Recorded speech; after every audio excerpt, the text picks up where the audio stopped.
So again, welcome everyone. Welcome to week 4 of the Hackett Incubator program. This week is going to be very exciting because you're going to receive pitch coaching and training from the one and only Ash Seddeek. So with that, I'll turn it over to you, Ash. Thank you very much, Carlene. It's very exciting.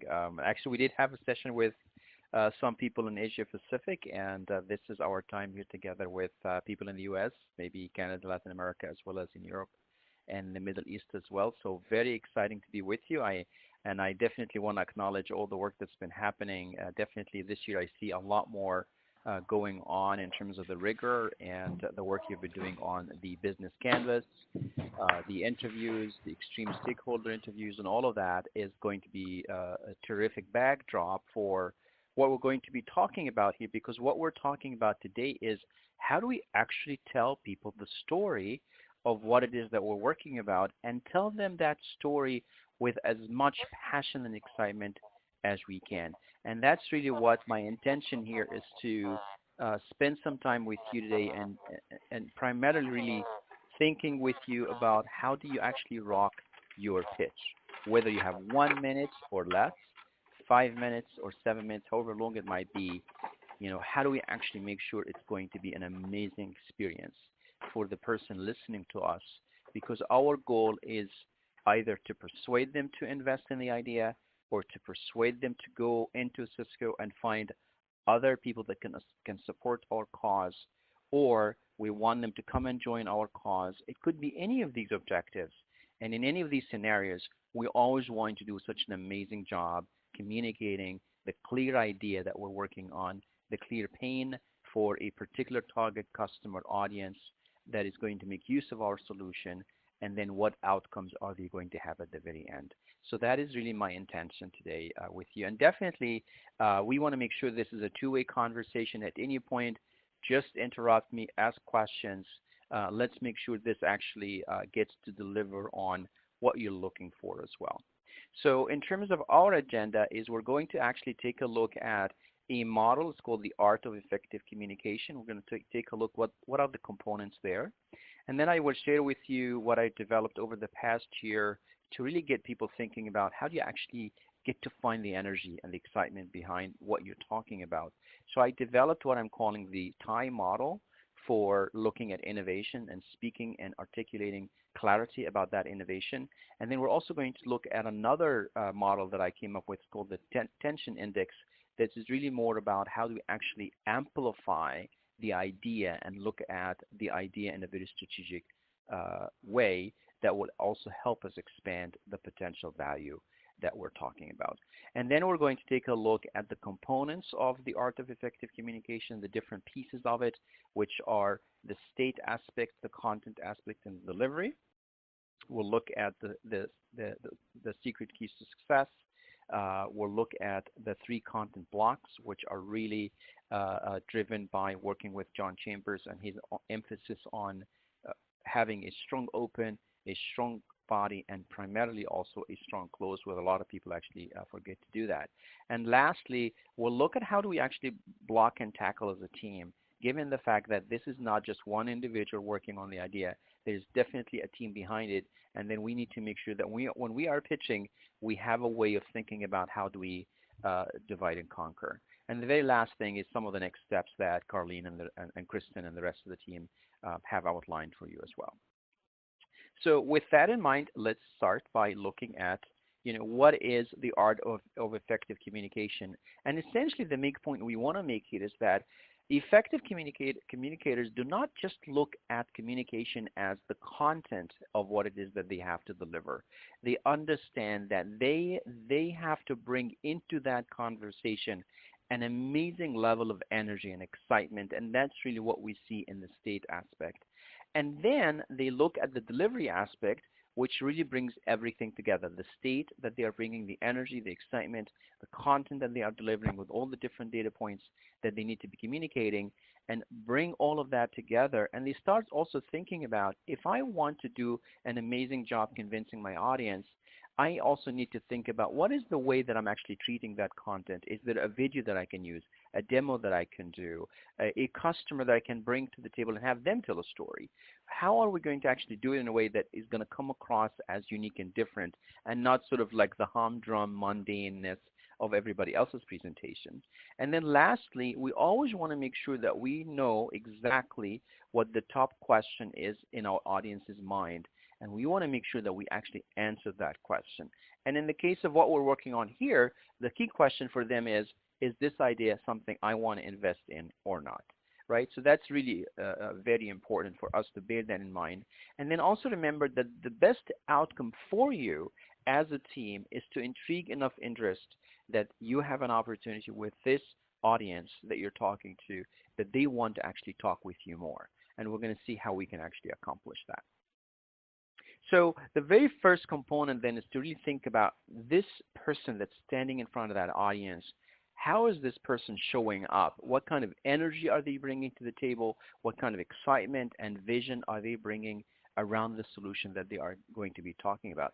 Why on earth have they actually thought about this idea? What inspired them? Why are they thinking about it?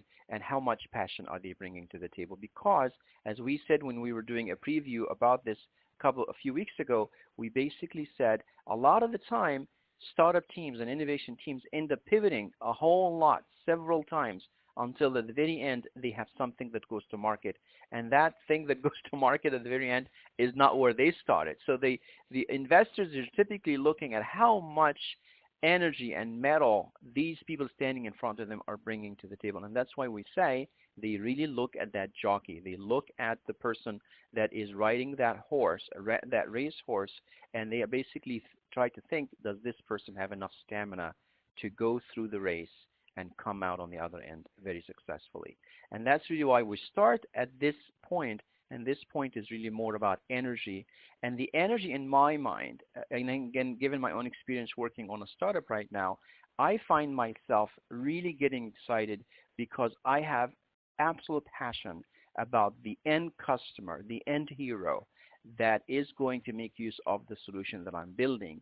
So when I identify with that individual or that target customer and target market, and I look at their aspirations and I look at how much life would be better for them, that gives me absolute amount of energy and excitement, and I am able to stand in front of my audience and really focus on the use cases and the excitement that is going to happen when we have that solution in place.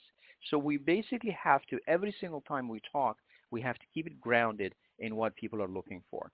And with that in mind, we start also thinking of Cisco, the company or the investors that are going to put money behind this idea. And we need to realize that they would actually be a whole lot more interested in that idea if that idea was compelling enough, big enough, is one that's going to generate revenue enough for Cisco and give it a competitive advantage, that they would actually have to set up, give you the kind of attention that you're looking for. And that's why the key point on this slide is the point of we need to make sure that what we're building is exponentially better, not something that's going to give us 1x change on how things are going to improve, but hopefully 5, 6, 7x. And that's really going to be very critical. And the goal here and the intention behind this is to say to every single team that's working with us this year, look at your idea and how much bigger it can become if you look at all the different facets of that idea. And that's why we come back and say, in order for me to get fired up, right, about this hero opportunity, how can I get even more fired up? And that's when we start talking about this idea of looking at the delta of the change between what's happening today versus what will happen when I have my solution.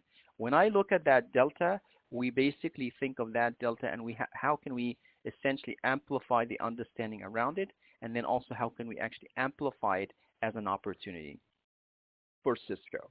So we start then applying the time model, which basically gets us thinking, what is the tension that exists right now between where things are, which is the current state, and where things could be, which is the future state, when we actually implement our solution. And then we start really getting very, very inspired. when we look and we envision that solution that we're thinking of, we get inspired around that solution, and then eventually we get excited, and that's what the E stands for.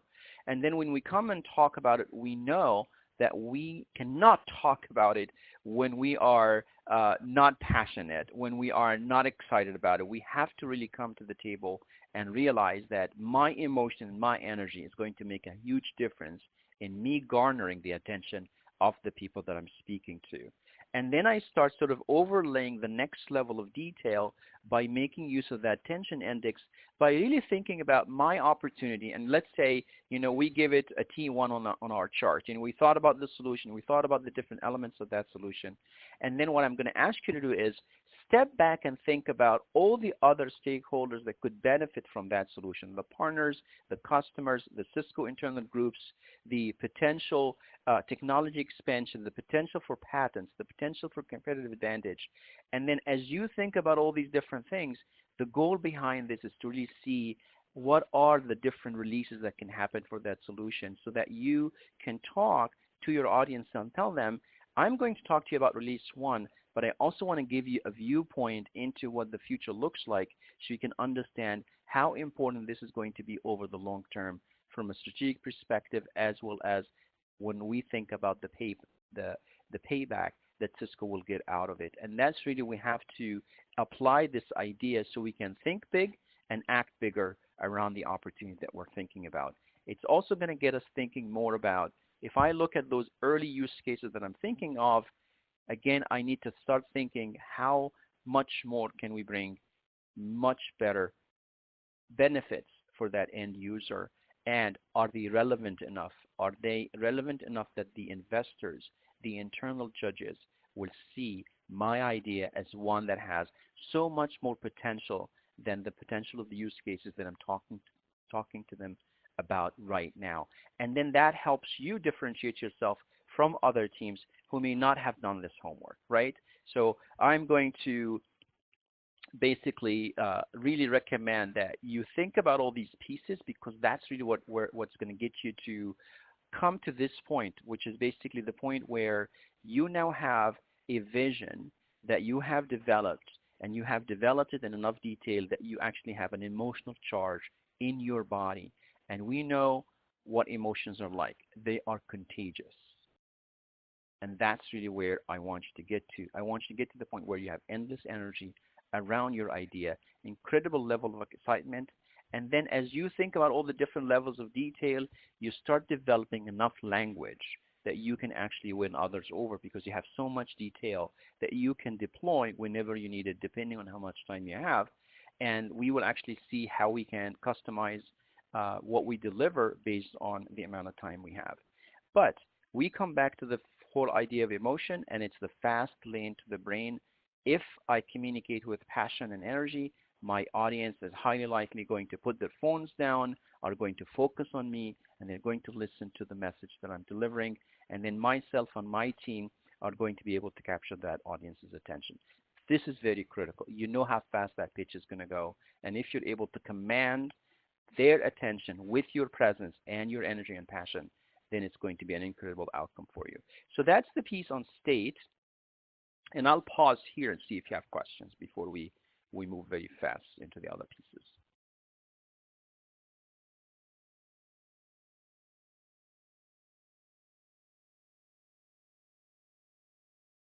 How is this resonating with you?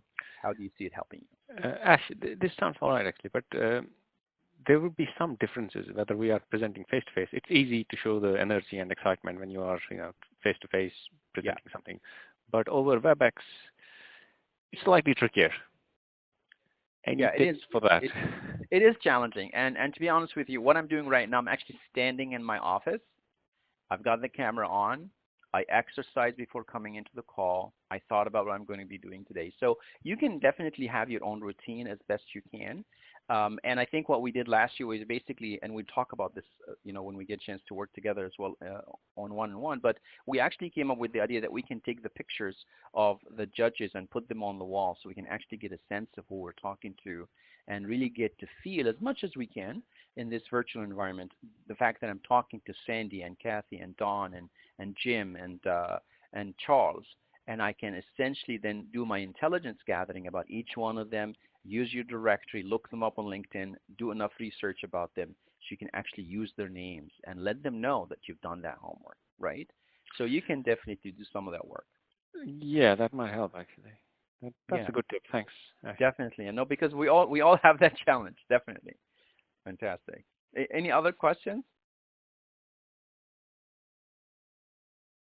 Okay, we'll jump into this, so, this amazing amount of information that you typically would have about your idea, which is the content aspect.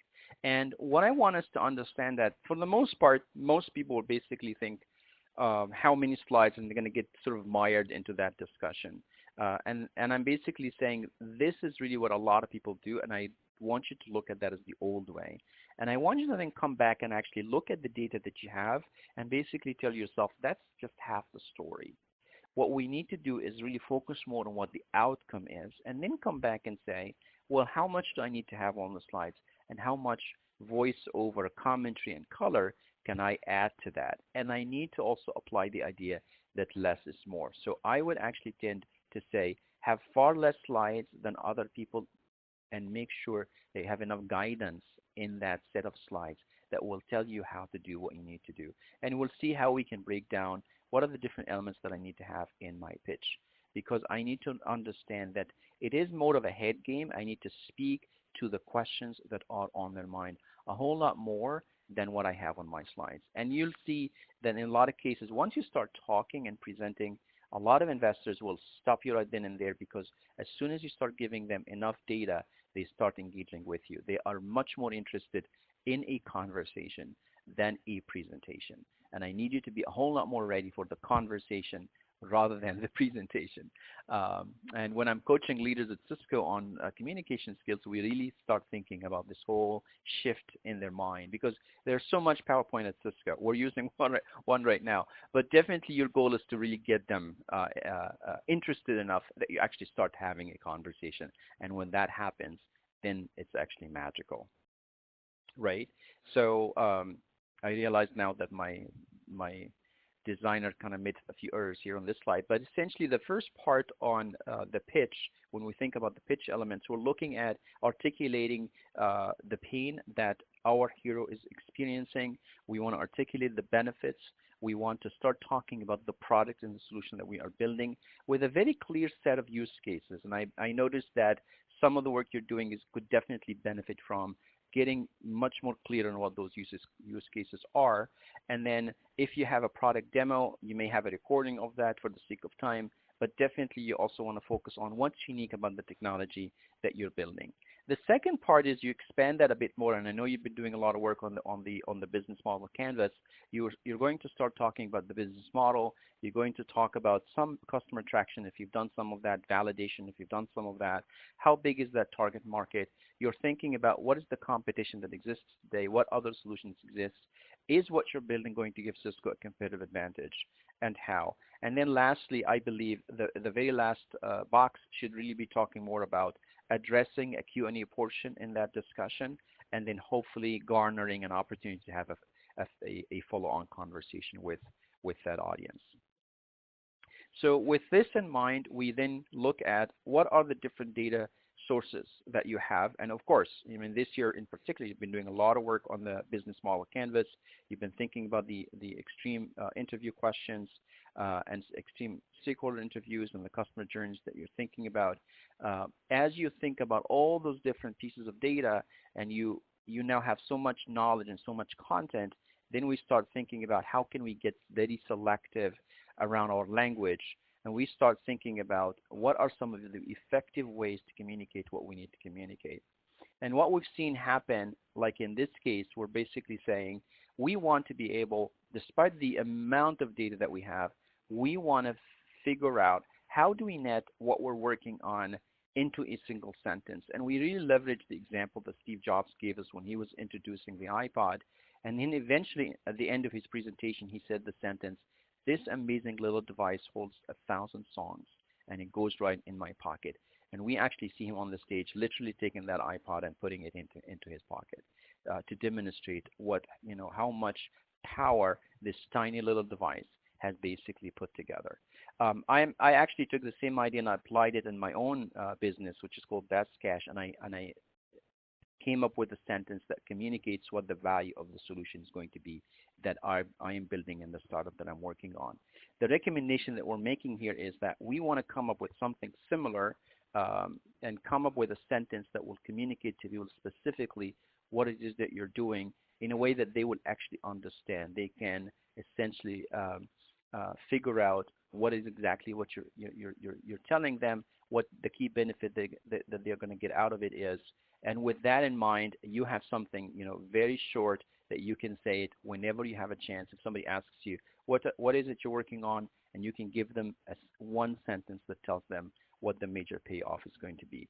So that's just one technique around content. How do I net it down if I don't have a lot of time, is to use this magical sentence or structure. And you can definitely work together as a team to come up with several examples and then eventually vote for one.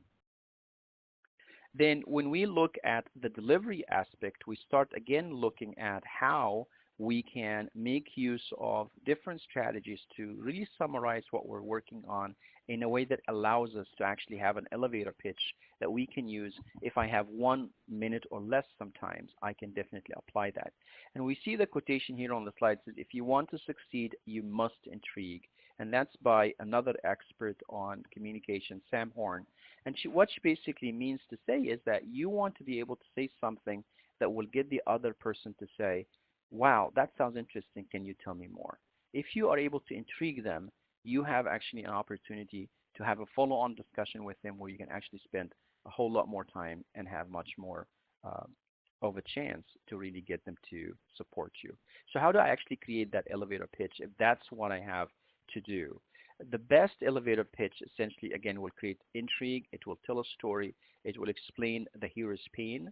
It will also celebrate the hero's outcomes and the solution and the benefits of that solution that they are going to get. And I'm going to give you a very simple step-by-step structure for building that out as one step towards getting to the pitch stage. So here's how I typically will do it. I would basically use the language that we can see on the right-hand column, right?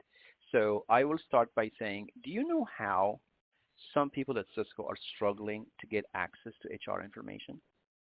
They have to make phone calls. They have to go to different web pages within Cisco. But imagine if there is a solution where they can go and type a search message, and as a result of that search message, they get exactly what they're looking for. You know what? You don't have to imagine anymore, because that's exactly what we have built for them. And we do it because we believe information should be much more accessible, because we know what the productivity gains are going to happen when we can find what we're looking for in a very short period of time. Done. So in 1 minute or less, I was able to explain what the pain is, explain what the solution looks like, explain what the key benefit is, and explain the reason why I'm doing what I'm doing. Why do I have such a strong belief around this cause? So it becomes more of a conversation, not about a technology solution that I'm building, but it's actually about a belief system that there should be a better way that we need to implement here. And this is essentially a 3-sentence structure that I can use regardless of what idea I'm working on. I can use that framework to come up with my own short elevator pitch that I can use. And then from there, we go to the full spectrum of the pitch, depending on how much time you have.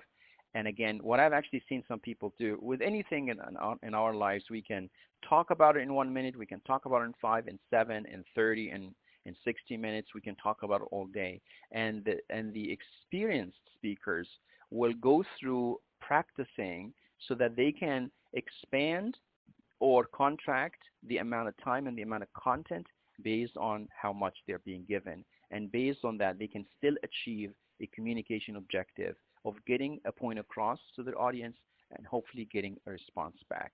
So in your pitch sessions, I think for the most part, you'll be giving about maybe 5 minutes or so. Again, the same topics that we were talking about earlier. But the thing that, in addition to part 1, part 2, part 3, you'll see at the top, we have a strong open where I am starting with very, very high level of energy, and I'm basically then starting to tell them, how much excitement we have and the reason why we have this excitement. And then I start talking about our hero and the pain that they have and the fact that we got so passionate about this problem because we could envision an amazing solution for them. And let us show you what that solution looks like. Let us show you a demo if we have one, and then we start talking about all the different other pieces. At the very end, even if I have an opportunity for Q&A, I have to get a hold of my presentation one more time so I'm actually able to do a strong close. And again, my energy level is still up. I'm still excited about what I'm working on. And then I let these investors know what commitment I'm looking for from them and why they should be investing in what I'm talking about versus other investment opportunities. This is really where you own it from the very beginning all the way to the end, and you know how you need to sustain that energy level with the vision that you have for the solution that you're working on. So finally, we come to talk more about just some key reminders that you want to keep in mind as you think about all the different pieces of content that you're delivering. We basically say, again, make sure your energy level is sustained, and the most important thing here is that there's congruence. I cannot get too excited about too small of an idea, or I cannot say I'm excited just by using the words, but then my body and energy and facial expressions are not communicating excitement at all. So we really want to focus on this whole concept of having congruence between the language I'm using and the energy that I'm expressing. This is very critical. The second piece is that I have to, keep reminding myself of the fact that these are investors. They want something that's going to be highly relevant for Cisco. They want to make sure whatever it is that I'm going to be talking about is not going to be a high risk for Cisco. They want to make sure that what I'm talking about is going to fit into the strategy. It's going to be an additive opportunity for Cisco. If they have certain fears or concerns, I need to be thinking about what those are. And if I'm able to get ahead of that conversation and address them head on, then I will. And if there's a point that I cannot cover, I need to let them know. A big part of the process is also to think about the systemic impact. Let them know that you've done your homework. You know exactly where this solution can fit within Cisco, what the revenue growth opportunity could be, and ground that in reality. If there's an opportunity for IP value coming out of it in terms of patents, if there is a competitive advantage that Cisco will have, and then eventually, how is this going to actually also help from a brand perspective as companies and other customers that use Cisco's products see Cisco as innovative and ahead of everybody. We summarize a lot of what we said by mentioning this model. It's called the know, feel, and do model, in the sense that you know that this is not just about transferring information and data points about what you're working on, but you also want to communicate how you feel about this and what your own energy around it is. And your goal there is to really recreate that same energy in the audience. And then you, of course, at the very end, you have a particular action item for them to do. You're looking for them to invest. You're looking for them to support you. Be very careful what your own assumptions are. Try to uncover them as a team. Ask each other. Play devil's advocate to find out what assumptions we're making. Let's validate them as much as we can have time. And then also ask yourself, what assumptions could they be making? And see if you can address those. That's also very critical because it trips some people up. Finally, what we see sometimes happen, as I was saying earlier, the investors sometimes will stop you right in the middle of your own conversation, and I want us to be ready for that, and I want us to actually welcome that, because once they actually start asking you questions, to me, that says something, right? It basically says that I've actually said something intriguing that's going to get them to ask me questions, and now it means I'm having a conversation with them, and I would love for you to be ready for that and be ready to be okay with the fact that the sequence of content you're covering is going to shift. The importance of some of these pieces of content is going to also shift based on the questions that you are getting. So as you think about rehearsing as a team, basically say, guys, what if we actually don't get to go through our slide deck and they start asking us questions? How can we, even though we're answering their questions, we can still be in control of our own agenda? And as we answer questions, we also cover our key points in the agenda and make sure that we are really getting some of the salient points across to that audience. Eventually, Ash, sorry. yes, Given that please. you're saying that the conversation is what we actually want to get to, I take it that would mean trying to push off questions to say, oh, we cover that later in the slides, would kind of kill the conversation, and we wouldn't want to do that. So That's we'd want right. to answer it there and then, right?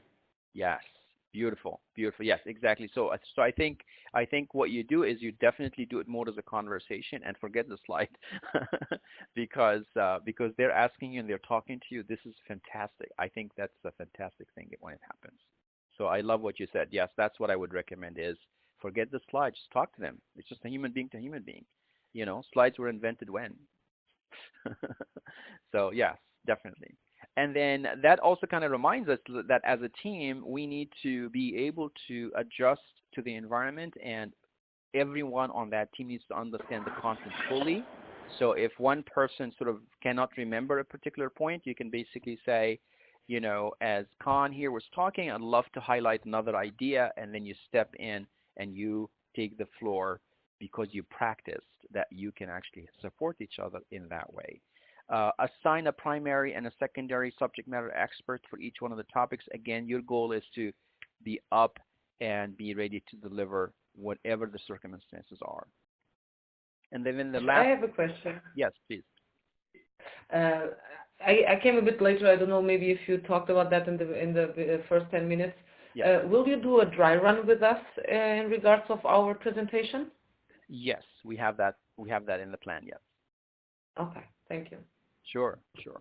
And part of what we will do is that this very last bullet point is to, as a team, look at what we're talking about and then basically try to play devil's advocate and ask questions and question and challenge what we're talking about, the business model, the value proposition. Look at why this team, why now, why should anyone at Cisco invest in this idea? And really, we need to come up with very good answers for all of that as a team. And then we continue this team idea about, again, thinking about questions that might come up by the investors so that we can train ourselves on how we actually answer those questions. And if at any point we don't have an answer for a question, we need to also have the poise to stand in front of them and say, that's actually a terrific question, and that's one of the areas we have not really looked at really well. And I would love for us to be able to come back and share with you what we find out when we delve deeper into this area. And be comfortable with that. If it happens, it's fine. No one expects you to know every single thing about what you're working on because you are still at that idea stage. You're trying to get investment, and of course, there will be a ton of work afterwards. So it's okay that one of the questions would be one that you have no clue, and that's fine. So at the very end of the day, we bring everything together, right? As John Chambers will tell you. Make sure you have a strong open, you have a strong body, you have a strong close, and that you are in charge of that show, because they are always going to remember people who can come in front of them and do what we're talking about here, right? The energy level, everything else. So with that in mind, let me actually just stop right here on this slide because my next few slides are about what's going to happen next. Let's see if you have questions for us before we do that. Any feedback, reaction to other things we covered so far?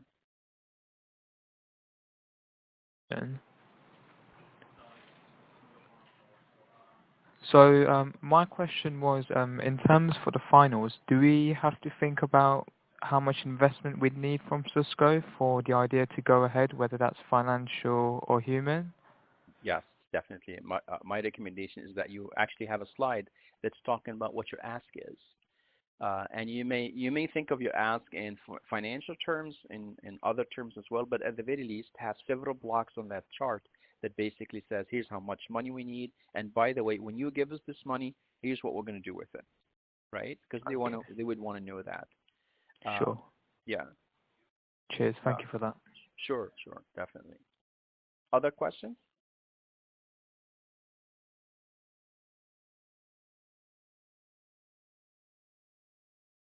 Don't be shy, guys.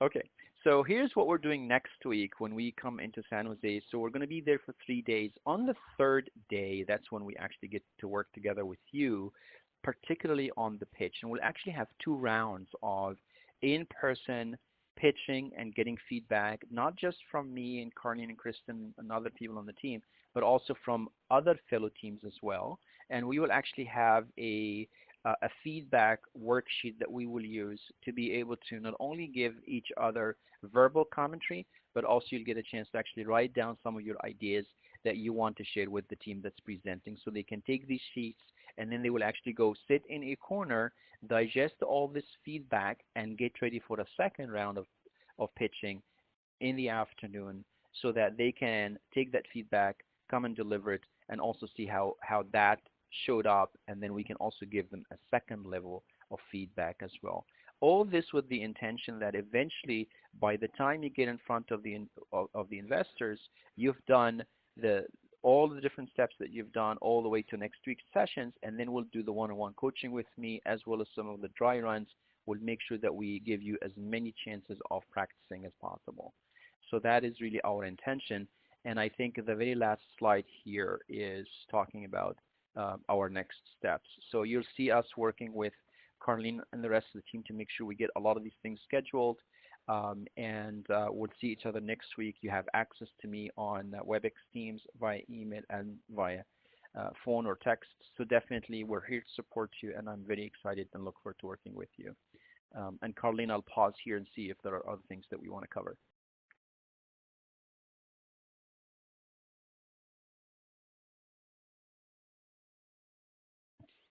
So let me get myself off double mute. You've covered everything perfectly, Ash, like always. So only additional thing I have to add is, we're looking forward to seeing all of you next week at the workshop, and it's going to be a tremendous time and a great learning opportunity for all.